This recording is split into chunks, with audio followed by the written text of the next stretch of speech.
Samir, Vikram are there. Yes, I think they just muted themselves. Coming back.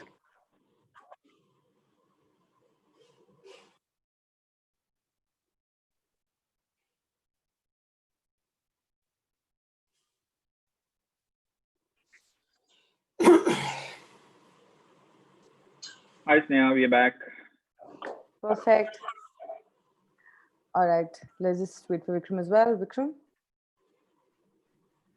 2 more minutes and I see people coming in now. More and more. That's good. Okay.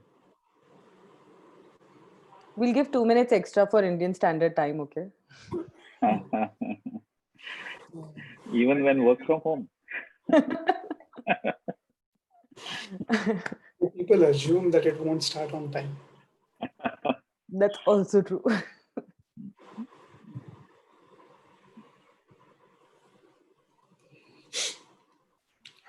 Vikram, can you hear us?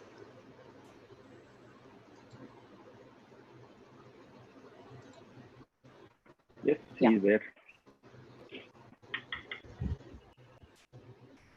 Am I audible, guys? Yes, Vikram, we can hear you.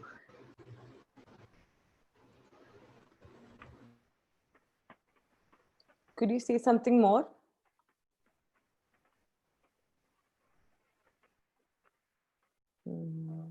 Okay, now I think we lost you.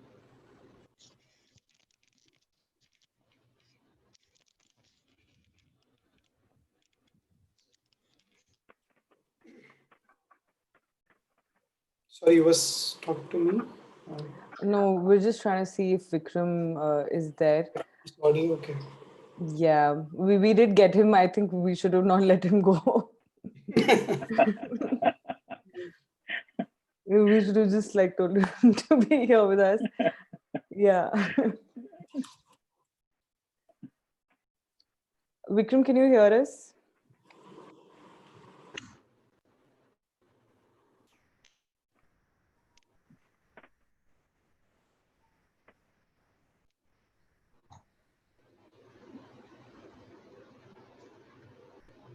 Because we have his picture there, which is good.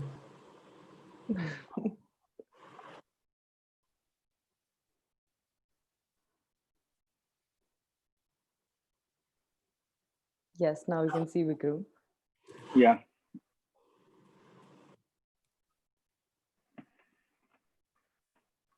Can you hear us?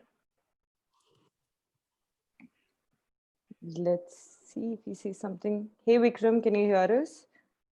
I can hear you. Can you hear me? Yes, perfect. Now this is perfect. Hi, Vikram. I'm Sudeep here. How are you? Hey, Sudeep. Nice to meet you. Same here, Vikram. Okay, let's get started then. Look. All right. We're 1 minute late anyway. All right. So good evening, everyone, and welcome to our webinar series. This is the third one that we're conducting. And I'm very, very excited to have all the people who've already joined. And I'm hoping for seeing a lot many people join more over here. For all of you all who can not join us in the later time, let your friends and associates know. They can also find us on YouTube. And we're going to be live over there. So they can also join through that setup and see us. I am Sneha Bhadauria. I am a design director at Use Designs, and I'm also going to be the host for today. The topic that we're going to discuss today is one of my favorites. It's a sticky one that brings out a lot of different conversations when you sit and discuss with anybody. It is, why should product companies invest in UX? This is a common question asked, and this is the one for which I wanted an expert leadership panel to give us all these amazing insights that I can use when I walk out and meet anybody else tomorrow. So with that thought, let me welcome our panels. I'm going to start with Sudeep. Sudeep is a strategic global leader with experience of almost 2 decades. He currently heads robotics and intelligent automation at Schlumberger. Talking about Vikram now. Vikram is all about transformation, innovation, and thought leadership with almost 3 decades of industry experience. And today he's a co-founder at Wealth Zest. And finally, coming to Samir, he is the founder and CEO at Use Designs. He's been instrumental in building the UX community in India with a very, very strong vision of setting India on the world design map. With that thought, he started Use Designs 10 years back. So to quickly get everybody on the same page, again, for everybody who's joined us now, and I see more people joining in, the topic today is why should product teams invest in UX? And the first question that I want to put on the table is, so, today design has already proven that it is a business differentiator. And we want to now understand what is the value that it brings to you all in terms of business, in terms to a product and its overall success. So I'd like to start with Sudeep. Sudeep, what is your take on this? So, you look at the shift that we had from the way the application development used to happen. Okay. Application development used to happen purely from stakeholder point of view, someone who was sponsoring the project, someone who was sponsoring the product. Because they came to know that there is a gap, they envisioned something and they said that we want to solve this problem in this particular way. And then people went and developed the product to solve the problem. And the biggest piece that we were missing in this whole problem was the user itself, right? So with the user experience coming into the picture, I think what we have done is we have brought the user to the center of the whole discussion, user to the center of the whole product. Now, the user itself, which should have happened, by the way, on its own in the beginning itself, but it has taken us some time to do that, right? Imagine your home the way it is today, and it was not designed the way it was, or the way it is. Imagine your car, the one you are using, it was not designed the way it is today, right? These are all user experience, and we feel uncomfortable if our window is not rightly placed. We feel uncomfortable if our window size is very small, right? Those are the aspects we look into the things, but we don't look into the things from user point of view when the product is developing. We just go ahead and develop the product, imagining that exactly this is what user want. So I think this is why it has become so critical now, because it has brought user experience to the core of the product. The success of the product has become higher. The return on the investment that we do has become higher. There are several challenges, but I think that bringing user at the core, I think that's where it all brings down. The whole mindset shift that has happened is the core of the whole thing, which is why it has become so successful today. Sure. Thank you. Vikram, what is your take on this? Yes, I think I should just add on to what Sudeep said. I think the UXD as a subject is probably the best tool that we have to understand what is the gap between what we are imagining. We means in what Sudeep said, the sponsor, what we are imagining versus what customer wants. And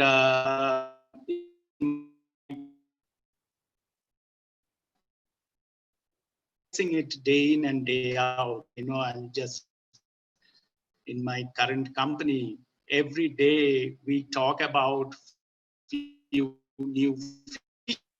And next day,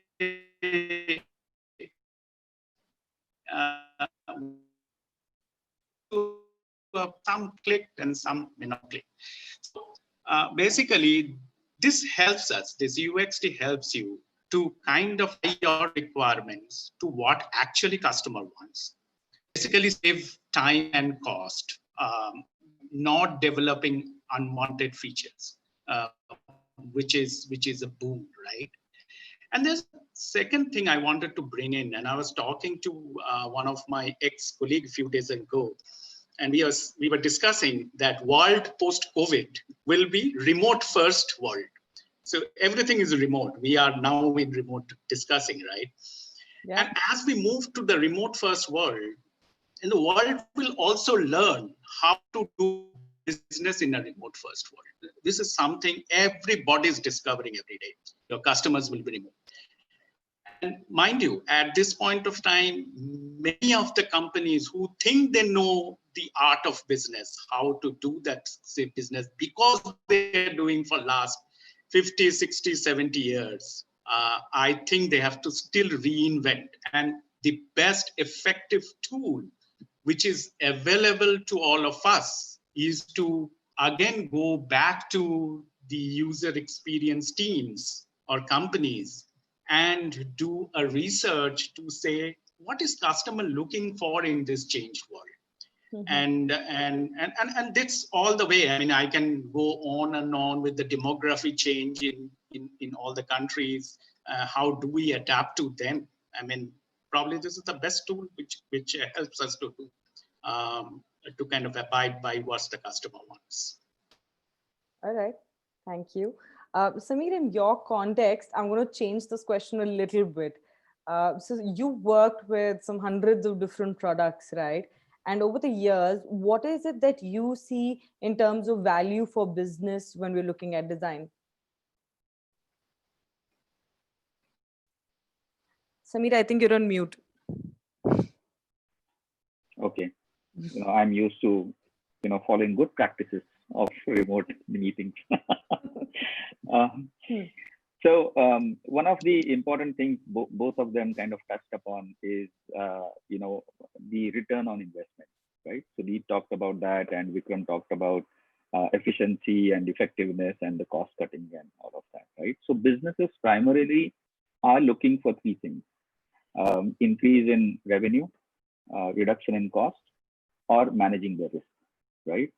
And over the years, what we have seen over the past 10 years, working with more than 2000 plus, different projects and products, that this value that UX design brings in, the entire process, of course, not just design, but the research, design, and then testing and the practice of implementation is real. The ROI is real. You can actually calculate it. I can give you a couple of examples. We worked with a very large fund in India, and we designed an app for them, which was a wealth management app for high net worth individuals, right? And that application needed to be implemented in India. So they had designed this for US, it needed to be implemented in India for the middle strata people like probably you and me, who were wary of, investing in the mutual fund market or equity market because of the high risk and the advice that people used to get. So we kind of changed the complete psyche of the app, the mental model of the app, to cater to this fear of users and brought trust within the app. The results. In the first month itself, they signed 100 crore AUM with potential customers. So it actually can convert into, real business.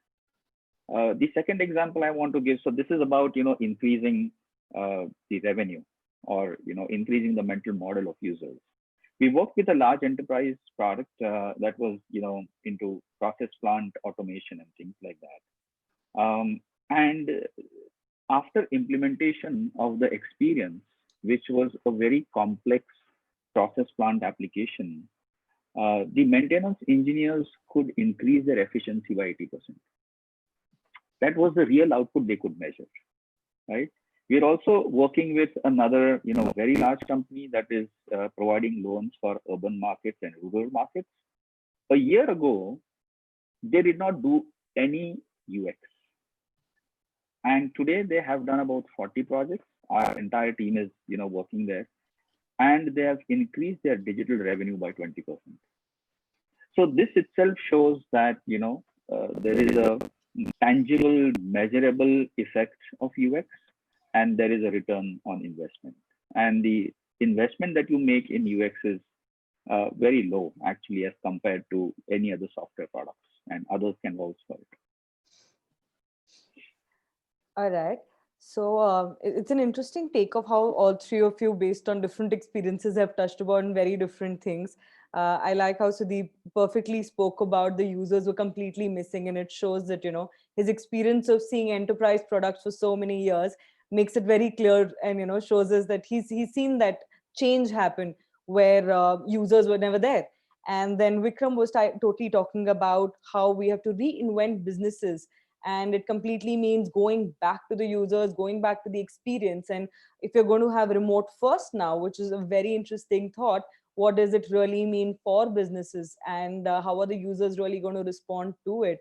So that's again a very, very interesting outlook towards it. And finally, coming back to Samir, where he's talking about the real ROI calculation, where most people believe that design is not tangible and you can't really calculate value. And he's talking about how you can calculate value from something which is intangible, and also put it in a grid and say, hey, this is what's going to happen.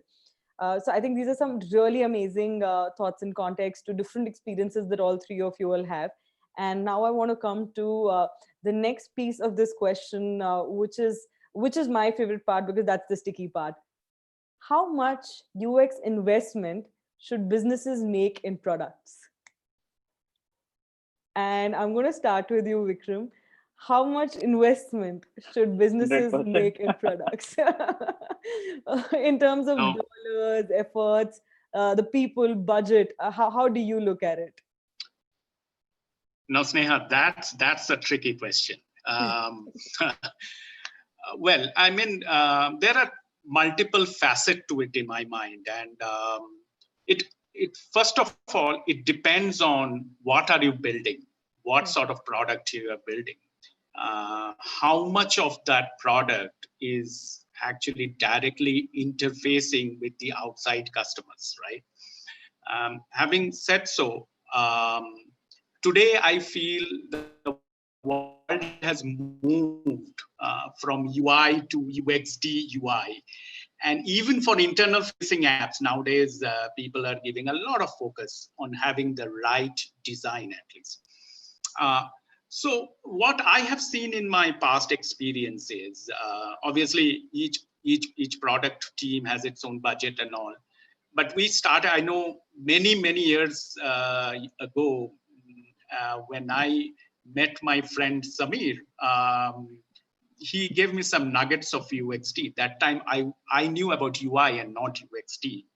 And we had a very different concept of an UI UXD budget at that point of time. But then since then, I think the companies moved from a 2%, 3% of the project budget to currently something even I'm hearing in many cases, even 15, 20%.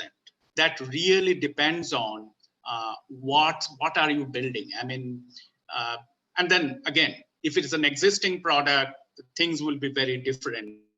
But clearly an 8 to 15% range is something which is quite common in the industry today in terms of actual money allocated.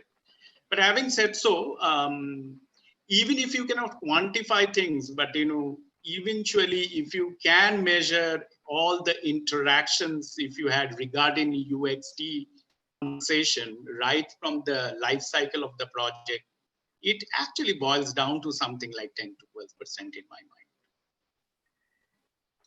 All right.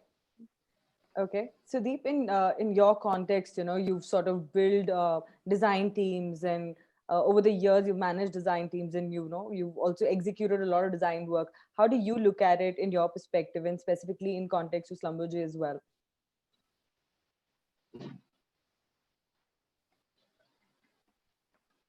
I think you are muted, Sudeep. Yeah, Sudeep's on mute now. You all are very well-mannered people. Yeah. So I was saying, the way we started, I think we started the whole design process here. Everyone, in fact, is more starting on a reactive mode. Okay.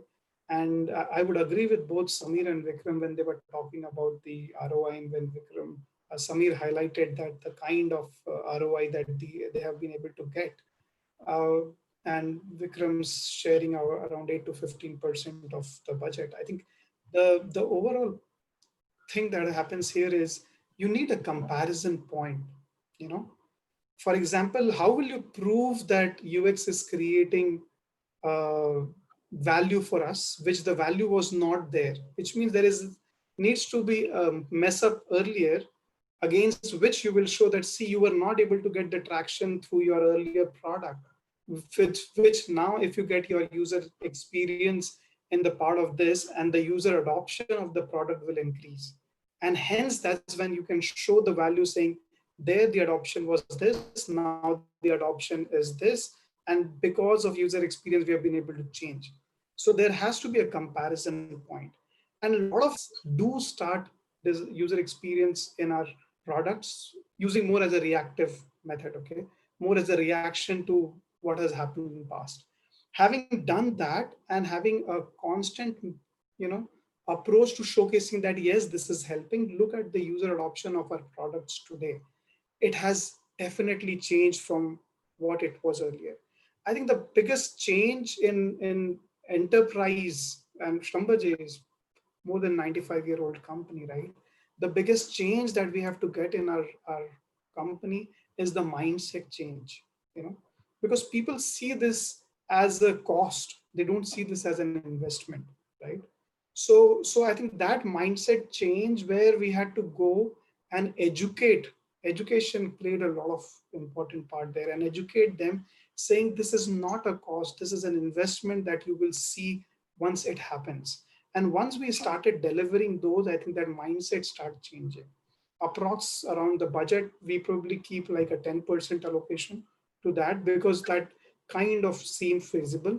But once it's not only adoption, like it's the complete cycle. You look at, if you have designed the product right in the first go, which means your re-engineering on the product is less, which means your further investment on the product is less, which means your support handling on the product is less, because now you are getting less and less issues on the support side of it, on the, you know, L1, L2 kind of tickets when we are handling. So it's a whole cycle that gets, you know, corrected because of this one proactive measure that we change using the user experience in the initial part of the product. But that always comes through a learning when you have really burnt your fingers somewhere, and when you are able to prove it again that now that we have used this approach, see the over ROI across the cycle of the product. I think that becomes very critical. So that has been our learning overall in Shrambaji also. In fact, what is interesting now with us is we started the whole, you know, design thinking and user experience as a centralized IT as a theme in the company. And now eventually we have moved away from that. Now eventually every product team wants their own user experience team who starts with the user experience. I think that has been a wonderful change that we have seen in Shrambaji. Wow. And actually, a lot of companies do start with a centralized team, and it's great to hear that somebody is decentralizing UX and actually placing it everywhere. Amazing story. Correct. Yeah. Samir, what is your take on this? I mean, listening to these guys, I wish that I meet customers like this every day who understand the real essence. I mean, some things that you touched upon are really brilliant. And today is probably my numbers day. So I'm going to talk about, again, numbers in terms of how the value of design has increased over a period of time with different companies. So in the early, and I don't have a slide to share right now, but just from my memory, in the earlier days, it was if you had 100 developers, then the ratio of design to developers was 1:100, almost, right? In the early days. In the unaware stage, it was 0. But right now, it has come down from 1:100 to 1:25. And in some cases, it has come down to 1:8 and 1:5. And there was a study done a few years ago, and they looked at successful products in the world, right? They looked at, Airbnb and Uber and some other different products which had great user experience. And when they looked at the ratios were actually much lesser, 1:5. In fact, this story is very well known that IBM revamped their entire user experience team, and they invested heavily to the tune of some $100 million in the user experience team. So today, the largest team on the planet is that of IBM, right? So some thousands of designers. So that tells kind of a story of how the ratios of designers is increasing and therefore the product success. There was also this TMI index. There was a design index that was created by somebody in the UK. They took design-oriented companies or more successful companies like Google and Microsoft, Airbnb, and some others, and they looked at their performance vis-a-vis S&P or the market performance. And the more design-focused companies, if you had invested 50,000 in them 1 year, at the end of 3 years, they were up by 103% as compared to if you had invested in the general market. And rightly said by these guys, the budget percentage actually varies depending on whether it's an early stage product or a legacy product that you're revamping or the late stage product. What I've seen is normally a 20% budget of the product works very well, but it varies between 5 to 20. If it's a very old legacy product, you actually don't need a lot of investment. You just need to redesign it. But mid stage and very early stage product, you need to invest heavily. So I would kind of agree to Vikram's 8 to 15% and what Sudeep has said as 10% as well. All right, thank you. Okay, so moving on to the next part of the question. Now we've spoken about as a business and as a product and the success of it. We've also spoken about how much money does somebody need to put at stake and get UX done right. Now I want to understand from Sudeep to start with. Sudeep, you come from an extremely complex domain, especially in Schlumberger. And what do you see the further opportunities in terms of UX design, specific to your domain, also looking at the pandemic right now? So with pandemic, I think it has just created, I think what it has done is it has helped us to reimagine everything overall. Basically, how do we operate? How do we work? What our operating model would look like? And then this is not only product in this whole process, right? It's also the process, the product, the process, the everything. And this can be implemented everywhere, by the way, okay? In the pandemic itself, we have come up with several initiatives. In fact, we came up with one of the product design of keeping Stay Safe app, which we actually showcased to Microsoft. And Microsoft then built it as a product itself and given it to 2,000 clients of theirs. But we were so early in the game where we realized how these opportunities are coming up and what measures we need to take, right? So it's creating a lot of opportunities for us in terms of, we are also working on a product right now, which I don't know if you have heard of it, but a lot of other companies have also come up with, where they're coming up with products which are helping you with contact tracing, helping you with accessing the facilities. And we have developed a product within 2 weeks of time, including the design thinking, including the user experience part of it. So that is something we are really shifting toward. That is something is a need, because one of the issues that we see, that the concern that stakeholder has, is the time that it takes to go through the whole user experience, or the user research process and the discovery process from there. That need to be speeded up. I think there is no standard practice today.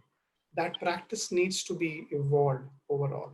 So one of the things that we have incorporated is to make sure that we deliver within 2 to 3 weeks time, our first MVP. So this particular product, which is for the COVID actually, which we are actually released to Saudi Arabia from the day of requirement within 2 weeks time, including the design as part of it. Because the user were involved in the research, we released to 600 people in the first go itself. And it became such a good success that now we are probably releasing to 6 countries right now on 1st June, next very week, right? So then the next 4 weeks we took into the process itself, where we are evolving and really scaling up to a multiple global organization. Schlumberger work at 85 work in 85 countries. So we'll be rolling out at that level. So with pandemic, we are with COVID, we are doing a lot of stuff. But again, this is becoming critical because imagine if we had gone wrong in our product in itself, those 600 people would have pushed, the product would have been killed right away. You lose out on big opportunities. And these I'll go back to what Samir said. These things help you realize of importance of UX and having right design thinking in place. In fact, not only this, we have actually created space, a separate space where we invite our businesses to come together and go through the whole design thinking workshop together for 3 days with them, 2 to 3 days. And we have been investing in the real estate to go through that. So beyond that, I think this has been a wonderful success story for us during this COVID time. Like every worst time create opportunity in itself. So this has been a wonderful success story for us, which actually is taken care at, has been presented at the CEO level, which he is very proud of also. Wow, this is amazing, and it actually breaks the myth. And for a lot of people in the audience who are product managers or leaders of teams and creating strategic projects, guys, the myth about design taking too much time has just been broken with the example Sudeep's given us. It's so obvious it can be done. So all of you all who think it takes time, it doesn't. All right. So, Vikram, now I want to understand from you. I've heard your story and it's extremely inspiring. And now I want you to give some advice to these design unaware businesses out there who are still trying to crack the formula for success. How should they really go about it? Yeah, so I think, and I will probably narrate a few things from my own experience in this. And I'll take the most latest one. And when I embarked on my entrepreneurship journey, opening up the Wealth Chest platform, and we were just conceptualizing the platform. And first of all, and I mentioned it earlier also, that you can think many things and you can ideate many things, but how do you know that what you say are probably the most important features of your new product are the things that will click in the market? So, and I had quite a few conversation with Samir just to get his perspective on things. And I feel the early research is a terrific tool to just kind of do a market accepting your thought process. Market will adapt to those features. So that is for anybody who is starting a new business, and it need not always have to have a huge budget to do this. I mean, in different ways you can test that out, and that I feel in UXT parlance there are products and services to cater to every budget in that way. So that's one thing. And the second thing is, I would say this: if you really want to convert, and specifically every company now boasts of customer experience company. If you want to really move from your customer experience journey to customer, you can only do that if you have the right product every time. The first time you release, you have the right product. And if you can consistently do that, because what happens is you can, if for deep pocket companies, big companies, even nowadays, you can bring product to the market. On the third, if people, but this is not really that what I want to use. eventually what happened, the interest on customers on you goes down significantly. So it's very important in today's world. How do you know what your customers are looking for and build things which the customer will use? That will change the dynamics and customer becomes your fan.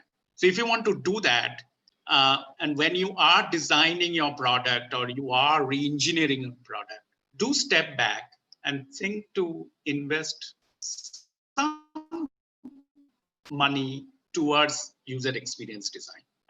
That's what my learning is, and that I would say. Thank you, Vikram. And no, I love how all of you are so aligned, because whatever Sudeep said also sort of tied back in. He's also talking about the first time you need to get it right. Vikram's also talking about in the first time you need to get it right, because once you've lost your audience, you've lost them. And it's such an important aspect for everybody to understand and move with. So Samir, now coming to you, I'm going to mix things up a little bit, and I'm going to throw a little bit of a curveball at you. So how do you look at cost versus value in context to UX? Because now, since we're on that trail where we're talking about the first time you've got the users, how do you define it in context to cost versus value? Yeah, that is a curveball. In Indian cricket, it's a bouncer. Okay. See, it's about the perception, right? Cost is a perception, and value is also a perception. When you're putting, let's say, lakhs of rupees in your child's education, you call it investment. But when you're doing something that, let's say, for example, you buy a car as well, you put some cost, but you get some value out of it, right? So this is basically a perception game. Specifically in design, it's about knowing what you can get out of it, right? And if you are, so it relates to a little bit of the maturity model of UX or the maturity of UX, right? And I've seen customers going from really unaware, and Sudeep said earlier in one of the conversations saying that, there has to be a trigger, right? So over the years, I've also seen, customers specifically, doing product UX after a trigger. And I'd like to share something very quickly here. I have created a model of UX sales based on the Gartner hype cycle, which are my observations of how product UX customers and product owners really behave, right? So I'm just going to quickly share something. Let me know once you start seeing it. Are you able to see this? Yes, we can see your screen. Okay, so courtesy Gartner, I've just copied this curve, but nothing else. And I've always seen that at the start, yes, if there is a product owner who is UX unaware, there has to be some kind of external trigger to develop the awareness. It's as a result of customer complaints or user complaints or a product fails in the market, and somebody starts searching for the answers and they say your UX was not great, that's the reason. And once that happens, this product owner person, he starts looking for outside help. Since they don't have a design facility or any UX person, they start looking for outside help, typically an agency like us. So I've seen a lot of products come in and saying, hey, I have this startup and we got this MVP out, and somehow people did not like it. Fantastic idea, right? So that's where they kind of say, oh, let me look for outside help and let me see what the agency is offering. So typical agencies like us will kind of pitch them ABC, and most often this is where it is perceived as cost, because the cost of doing UX right the first time seems very high as compared to the product that is already out. Now, since these guys have already got the product out the door, they're looking for quick fixes. They're looking for UI changes, not real UX changes. 90% of UX failures, believe me, are because of the mismatch between user expectations and what your product has to offer. And that can only be elicited from user research, right? So once they start looking for outside help, they find that the cost is prohibitive; it's too high, right? So they start hiring in-house designers or work with freelancers. And once a while, and this is kind of a step which I feel is not the correct one, because in the first place, if you had the competency and capability to think about how you would use these designers, you would already have a designer in place or a freelancer.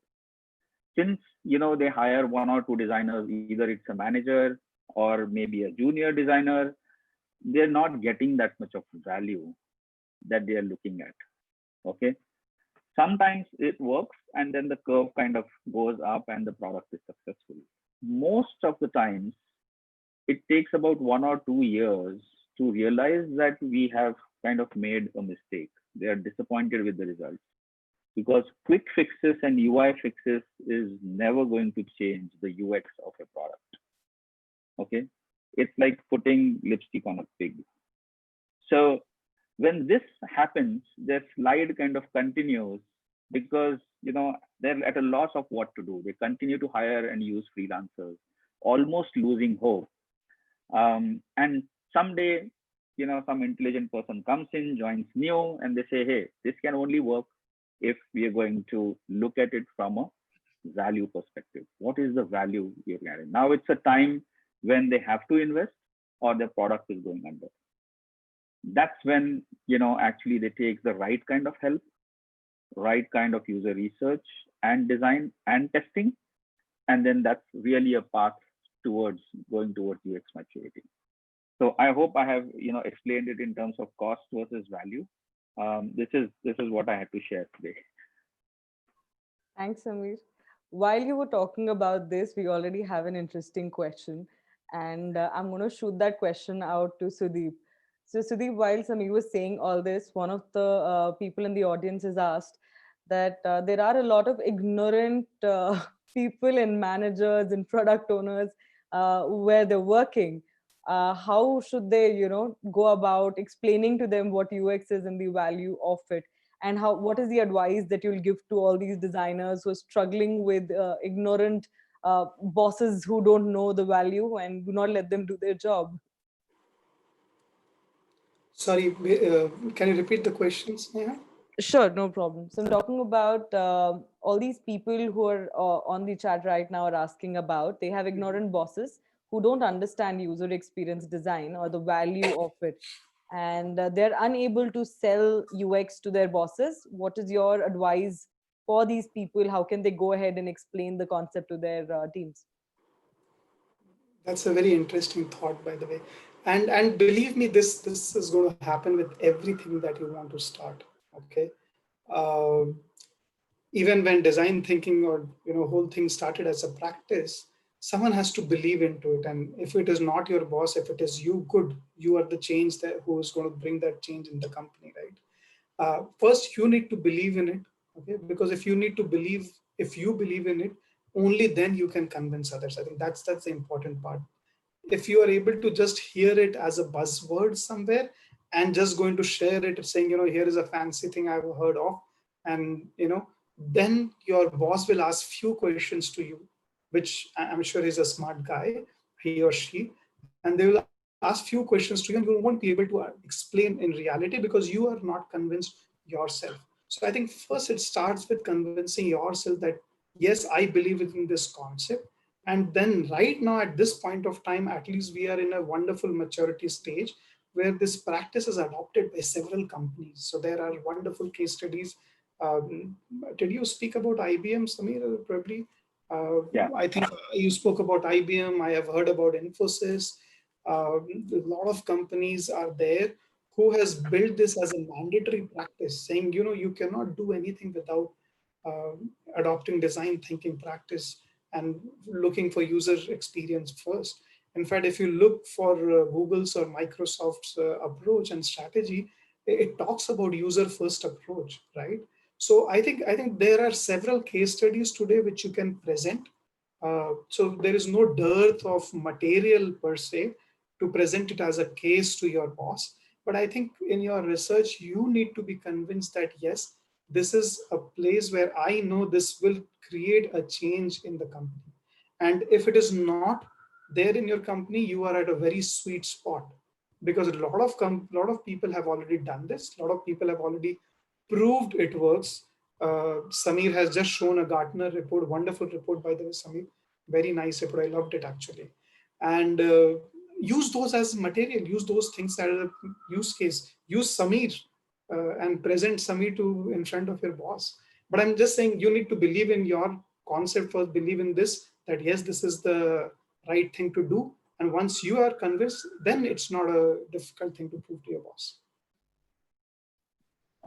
Thank you, Sudeep. I hope that answers the question for the audience. And if there is anything else you all want to know, you can still keep sending those questions out to me. In the meanwhile, I'm going to quickly go back to Vikram. So, Vikram, there's another interesting question, and I think this one you should field. It's talking about how stakeholders should work with their design teams or communicate the message so that you can have better output from a design or from the product vision. And I'm going to quickly also talk about how you spoke about somebody needs to be a fan of your design. How do you feel that collaboration between stakeholders and designers could happen, that they become fans of the design? So if I hear your questions right, there was a little bit of disturbance. Sure. So the question is, how will the stakeholders collaborate with the designers to make the design process successful? That's what I heard. Is that the question? Yes, Vikram, that's the question.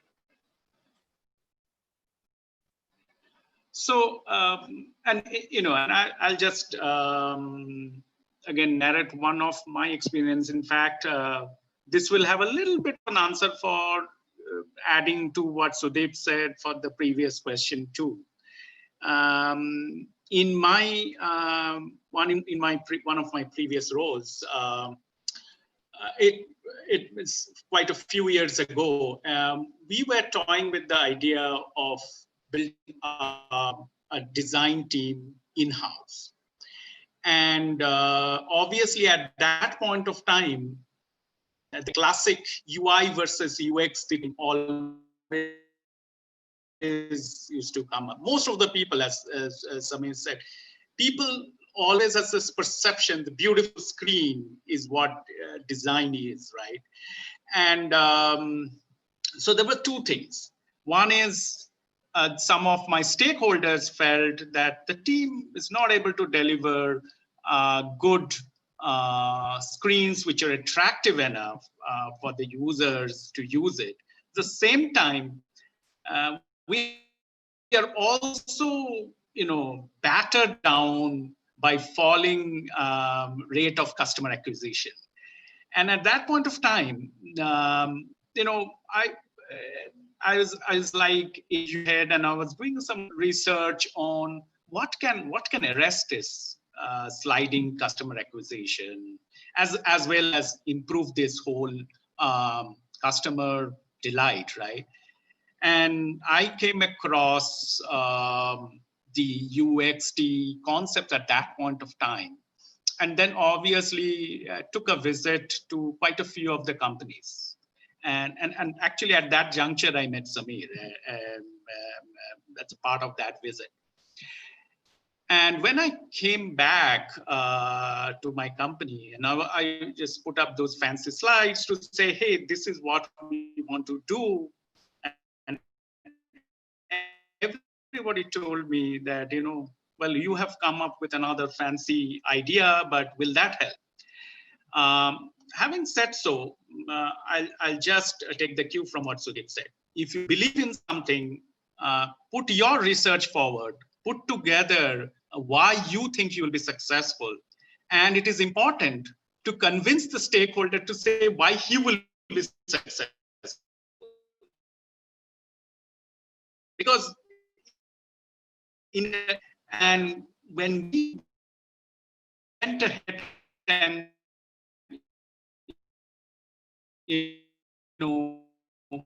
if we invest in these processes and in these tools, we have a better chance of improving our customer acquisition.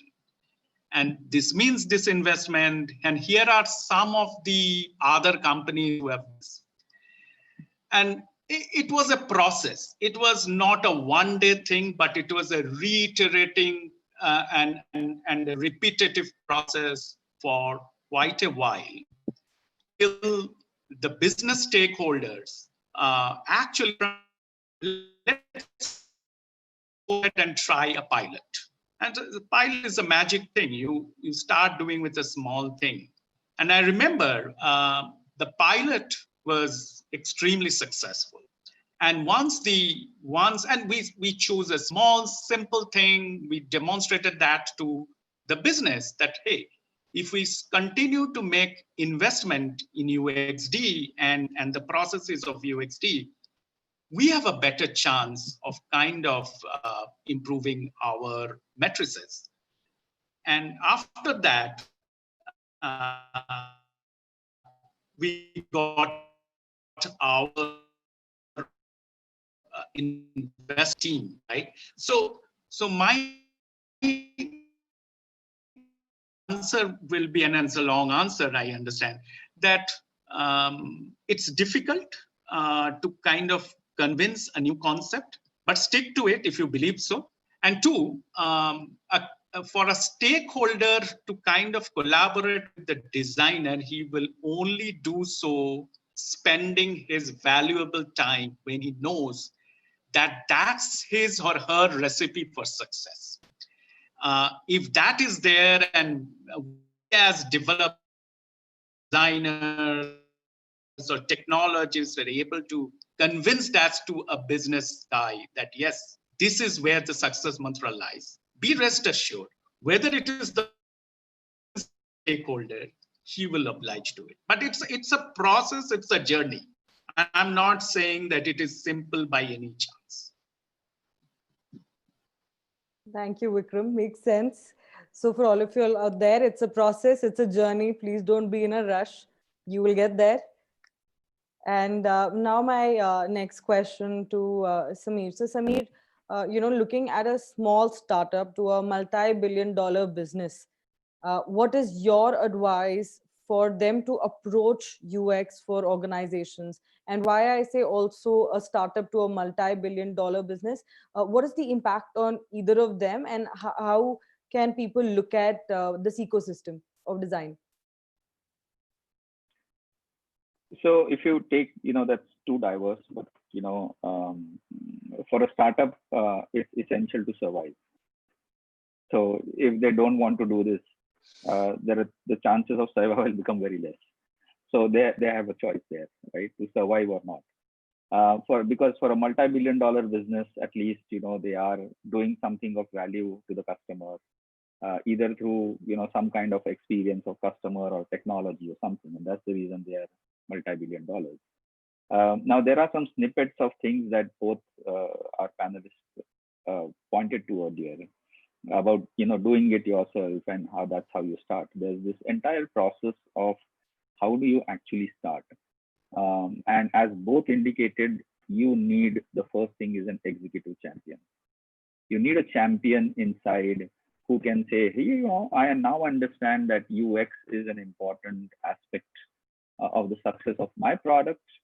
And he or she needs to stand up and say, let's put some kind of budget to it. Because just by saying that, oh, I am a champion and I love UX and, look at this and look at that, and telling your product team to do is not going to help. You have to also make a commitment towards the budget. And once you do that, then either it's the hiring of people, or creating an external resource or an agency or a freelancer. Somewhere you have to start. And I think, Vikram, you have taken the right approach to start small and show that value. That's where a win-win happens. And then the stakeholders can see that, yeah, a UX applied in this particular form to a small project is, giving us some gains, imagine what will happen. And so, it's a confidence building measure. In all these years, we've worked with probably more than 200 customers, and never ever we have started $1 million project right at the beginning. We've always started small, right? And then that trust building and confidence building, and then, the outcome actually when the rubber meets the road, that's when they see the benefit of UX design. So there's this entire process. There are many more stages. One of the important things that I had implemented in one of my earlier assignments in a very large software company was to go and directly approach the sales people, because they understand the pains that the customers are going through, because the customer is directly telling them that this is my pain and that is because of UX. Though your product development team might get to know later, but the sales team kind of gets easily signed up to the concept of UX, and they are ready to kind of take you to the customers and put you in front of the customers. So what I'm hinting towards is marketing and sales, not outside, but within your own company of UX. So if you are a designer, make sure to blow your horn when you get that first win.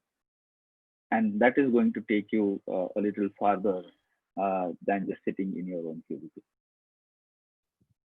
Thank you, Samir. We're left with very little time, so I'm going to take up the one last question. And Sudeep, I'm going to get you to take this up. So there's somebody who's asked a very interesting question about what UX brings in terms of long-term and short-term benefits for a business. So somebody wants to understand how there are short-term benefits and long-term benefits of UX for a business. See, long-term benefit is always the ROI, okay? Because end of day, any organization is there for profit, okay? And the organization itself won't sustain if there is no ROI on that. That's purely the long term. But beyond, I think ROI is inherent. Okay, we are not chasing ROI in the whole process.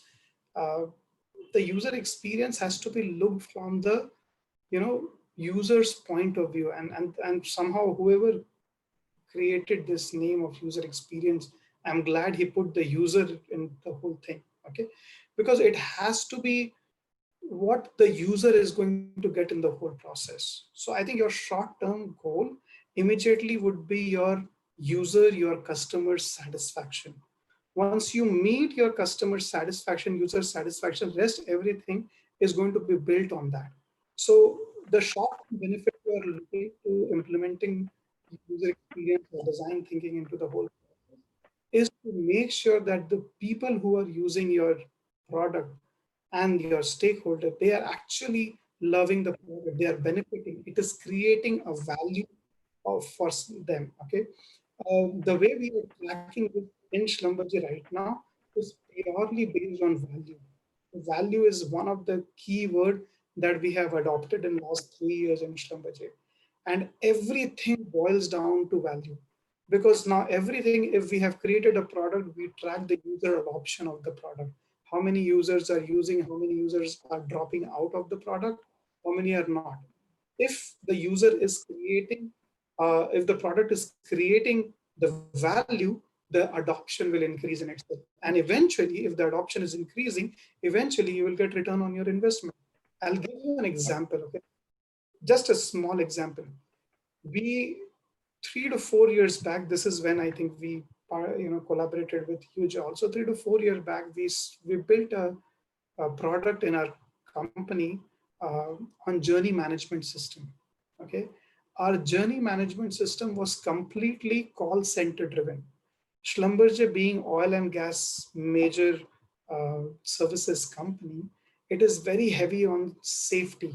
Okay, so everyone who is traveling, and people keep traveling, like you're driving is one of the most severe cases where we lose people through accidents, right? So everyone need to call to the call center saying, I'm starting the journey. And every 2 hours, they have to call back and say, that they are safe every 2 hours. and that they have taken rest. And the call center person is tracking to make sure that the person reaches safely. It is to that extent. Now we had roughly around 150 people working in the call center to manage this process. 4 years ago, we came up with a mobile app product, and this whole user experience and design thinking was key part of it. We spoke to several users saying, what is your biggest challenge when you do this, right? And they spoke about saying, this person, the call center guy calls me every 2 hours, but I am driving. I'm not allowed to pick the call at that time. And if I don't pick, they call more, right? Or if I have taken a break, but I'm in a washroom. And these were the challenges. But these are the challenges your sponsor who is sitting in the office will never share with you. But because we understood this challenge, we were able to incorporate in the mobile app.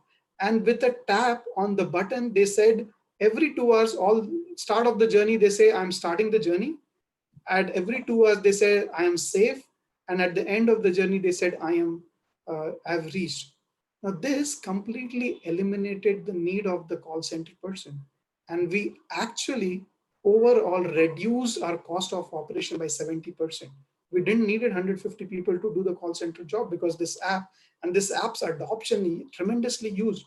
But imagine if we would have not spoken to user to understand their pain areas, if we would not have really understood what is troubling them, and if we would have not addressed it, the product would have not kicked off, the adoption would not have increased, and we would not have been able to reduce our cost of operation by 70%.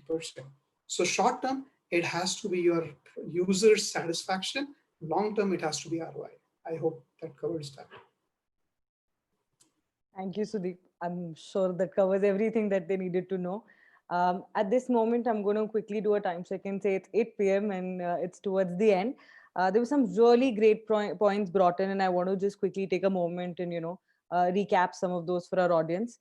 We spoke about user experience and user being the center, and I'm sure Don Nauman is very happy with Sudeep's comment on user experience is a good term. So he's going to sleep well today. Talking about how user experience is adding value overall in terms of short term and long term. We also spoke about how we want to redefine businesses for the future, which means that people need to re-look at user experience overall. We spoke about the maturity of UX customers and the understanding within organizations. And to help with that, there's only one way which we're thinking about right now, which is championing it on our own through multiple sales and marketing channels. We're also looking at the value that UX brings in, and it's going to be seen over a period of time. And we need to start small somewhere, quickly show a little bit and go ahead. So again, a lot of people don't understand it's not tangible. So show them a little, move ahead and increase the value over a period of time. We also spoke about how the user needs to almost be a fan of the product or what you've built. And to make that happen, you have to get it right the first time. And to get it right the first time, you need to solve the right problem. So if you look at it, we've gone an entire circle around to see the business aspects of the outcome that comes out of user experience. And we've also looked at how it gives us an edge over a period of time. So I would love to thank our panel today. Thank you so much for all of you all to be here. Vikram, Sudeep, it's been a great session. I'm sure our audience loved it. And I'm looking forward to having more conversations with you all like this. Thank you. On a parting note, since this was product UX, I would like to say one thing, that for all product owners and product managers, that your product is as good as your product owner. So if your product owner and product manager is smart, they will implement UX and make it successful. And thank you, Sneha, for hosting this. Thanks, Sudeep. Thanks, Vikram. Thank you. Thank you so much. Yeah. Bye. Bye.